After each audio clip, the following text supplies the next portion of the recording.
The alarm went off at 4:45 a.m., same as every morning. I didn't even need it anymore, my body knew the drill. I rolled out of the thin mattress on the floor of my sister's living room before the kids woke up. If I moved fast enough, I could get lunches packed, backpacks checked, and the little ones dressed before the first meltdown of the day. By 7, I was hurting for kids ages ranging from toddler tantrums to teenage eye rolls out the door like some unpaid drill sergeant. By noon, I was behind the counter at the coffee shop, my hands smelling of espresso, my smile stapled in place for customers who never looked twice at the girls steaming their milk. My feet ached, but worse was the voice in the back of my head counting hours: 6 here, 3 commuting, for chasing deadlines in the middle of the night. My professor's emails stacked up. Late again, extension request denied. My graphic design dream felt more like a joke with every unopened message. When I finally collapsed at the kitchen table after putting the kids to bed, the bills were waiting. Rent, groceries, gas. Cheryl's name was on the lease, but my last $3,000 in savings had been bled out for school clothes, carpool gas, even pizza nights Blake insisted on buying for the kids with my debit card. The math was cruel. I was 26 and disappearing into a life that wasn't mine. I loved those kids with my whole chest, but love didn't erase the hollow ache in my ribs when I realized I hadn't drawn anything just for me in months. I was vanishing, my dreams curling into ashes under everyone else's fire. That night, I pulled out a notebook and started writing. Not essays, not projects, just hours logged, money spent, nights lost. It was ugly, the kind of math that spelled out how much of me had been siphoned away. But it was also the first honest thing I'd done for myself in years. Naming it felt dangerous, but it also felt like the start of a way out. The front door banged open, and Cheryl's voice cut through the clatter of dinner dishes. Guess what? Big news. She was glowing, hair messy from work, eyes bright. Behind her, Blake swaggered in with a pizza box balanced like a trophy. I already knew that look. A performance, a build-up. My stomach clenched. I'm pregnant, Cheryl announced. Her hands pressed to her stomach like it was a miracle she'd been chosen for. Baby number 5, the room spun. I blinked at her, at Blake grinning like a proud provider when he couldn't even buy toilet paper without my card. My fork froze halfway to my mouth. 5? I said, voice dry. Isn't it amazing? Cheryl rushed forward, mistaking my shock for awe. We're going to need you more than ever. You'll quit that job, right? You'll stay home, cover the kids full-time. Blake and I can't do this without you. Quit my job. The job that barely covered my tuition. My food? The tiny sliver of independence I clung to. You'll need to cover your share of rent, too, Blake added casually, sliding a greasy slice onto his plate. $300 a month. Fair's fair. Fair. The word stung. I've been pouring thousands into this household, losing nights, losing myself, and now I was supposed to hand over the last piece of me. Heat crawled up my neck. I wanted to scream, to throw that pizza box against the wall, to ask Cheryl if she even saw me anymore. But I didn't. Instead, I stood, my chair scraping back, my voice steady. No, I'm not quitting, and I'm not paying your rent. Cheryl's smile cracked, confusion flashing into fury. Blake muttered something under his breath. I walked away before the fight could explode, before words I couldn't take back filled the air. In my room, doors shut. I leaned against the wall and finally let myself breathe. My hands shook, but beneath the trembling was something steadier. The pattern was clear. Their plan was built on me breaking, and I wasn't going to give them that anymore. Tara didn't even let me finish the story before she cut in. Alyssa, they're using you. Her voice was sharp, the kind only a best friend could get away with. We were sitting in her car outside the coffee shop, my hands wrapped around a paper cup gone cold. I wanted to argue, but the words stuck, because she was right. That night, I opened my notebook again and did the math. A studio in Madison, 30 minutes away, meant $750 rent. Tight, but doable if I kept my coffee shop job and picked up design gigs on the side. My savings were bleeding, but I could stretch them just enough. For the first time in years, I imagined a room that was mine, quiet, safe, a place where my dreams didn't have to be shoved under a pile of someone else's needs. The kids complicated everything. Logan, at 15, already carried more weight than he should. Ellie helped too, though she was only 13. I started teaching them little routines, how to cook pasta without burning the pan, how to keep laundry moving, how to keep Nora and the toddler busy without losing their minds. I framed it as responsibility, but underneath was truth they had to survive without me always there. When I told Cheryl I was looking at apartments, her face twisted. You're abandoning us? You call those little sketches your future? That's not a career, it's a hobby. Her words were knives, each syllable meant to slash open my resolve. You're irresponsible, selfish. You owe us. The words landed, heavy and familiar, pressing on the soft spot I'd carried for years. But then I saw Logan watching from the doorway, his face pale, his jaw clenched, and Ellie clutching her little sister's hand like a lifeline. Their eyes told me what I needed. They were scared, yes, but also ready. I signed the lease 2 days later. It wasn't glamorous. Cracked linoleum, one window that stuck in its frame, but it was mine. For the first time in years, I had chosen something for me. And that choice tasted like oxygen. The first night in my studio, I sat on the floor between boxes and breathed like I'd been underwater for years. No screaming, no slamming doors, no toddlers climbing over me while I tried to study. Just silence. I should have felt lonely. Instead, it felt like freedom. That freedom lasted exactly for days. The call came just as I got home from work. A police officer, polite but clipped, asked if I could come by the old house. Cheryl had filed a report, accusations of theft and vandalism. My heart dropped. I hadn't touched a thing except my own boxes. When I arrived, Cheryl stood in the doorway with arms crossed, eyes blazing, Blake looming behind her. You took my stuff. You ruined the walls. The officer walked through the house, his flashlight sweeping over scuff paint and stains I knew had been there for years. My throat tightened as shame fleshed through me, even though I hadn't done anything wrong. Then Logan's voice broke the tension. Mom, that's not true. Those marks were there before and Alyssa left. His words were shaky but firm. For once, he wasn't covering.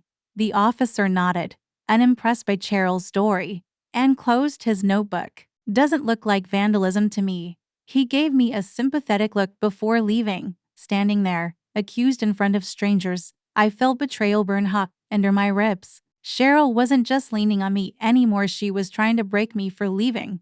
But when Logan's eyes met mine, steady and apologetic, I also felt relief. Someone believed me. Someone saw the truth. I didn't argue with Cheryl. I didn't defend myself further. I just walked out, the line finally clear in my mind. From that moment, there would be no arguments, no explanations. If Cheryl wanted to talk, it would be through text. And if it was about the kids, I'd answer. Anything else, silence. For the first time, the boundary felt real, and I wasn't backing down. 2 weeks into my new life, the call came from the hospital. Cheryl's pregnancy had hit complications, strict bed rest. Immediate. Blake, nowhere to be found. The kids were fending for themselves, scared and unruly. When Cheryl's voice cracked through the phone, I could hear both the desperation and the manipulation. Alyssa, please. You have to come back. The kids need you. I can't do this without you. Every nerve in my body screamed trap. My mind flashed back to that night with the police, to her calling me a thief just for leaving. Helping her now could erase everything I'd fought for. But then I thought of the kids, Logan burning himself out, Ellie folding under pressure, Nora crying at night. I closed my eyes and chose the middle road. I'll help, I said slowly, but on my terms. I keep my apartment. I keep my job. I don't pay rent. And it's temporary, 3 months. Max, Cheryl balked. 3 months? That's nothing. It's all I can give. My voice was firmer than I'd expected. So that's how it began. After work, I'd drive over, cook dinner, help with homework, and make sure the routines I'd started stuck. Then I'd go home. Every night. No exceptions. It wasn't easy. Cheryl complained from her bed, twisting my boundaries into insults. Cold, selfish, calculating. But I ignored her. For once, I wasn't dissolving myself to keep her world spinning. I was setting terms, and they were holding. The kids started adjusting, Logan stepping into a role that looked more like leadership than sacrifice. Ellie learning how to run a load of laundry without complaint. Even Nora started helping her little brother pick up toys. The guilt still gnawed at me, but it was different now. I wasn't disappearing. I was choosing how much to give, and that difference, thin as a thread, was the line that kept me standing. The routine settled into something almost functional. I'd clock out from the coffee shop, drive straight to Cheryl's, and slide into the chaos like a second shift. Dinner, dishes, homework checks, bedtime teeth brushing. Then I'd lock the door behind me and drive back to my studio, where silence waited like a blanket. Blake barely showed. When he did, it was to drop a pizza on the counter or vanish into his phone. The kids stopped looking for him. That broke something in me I hadn't expected. Nora asked once, in a whisper, "Why doesn't Daddy tuck me in anymore?" I had no answer. Logan started filling the gaps, stepping up in ways no 15-year-old should have to. He carried groceries, soothed tantrums, helped Ellie keep the little ones on track. I saw his shoulders hunch under the weight. It mirrored mine from years ago. One night, Cheryl snapped at me from the couch. "You think you're saving them? You're just playing house." Her words slid off differently this time. "Not knives, just noise." I didn't argue, because I knew the truth. I wasn't saving anyone. I was teaching them how to save themselves. I drew up simple checklists and taped them to the fridge. Chores split by age, quick dinner recipes, homework steps. Logan rolled his eyes. Ellie sighed, but they followed them. Slowly, the house began to run without me swallowing myself whole. Each drive back to my studio reinforced the boundary. I loved them, but I wouldn't lose myself again. The system was working because I refused to blur back into their world for the first time. I wasn't a martyr. I was building something sustainable for them.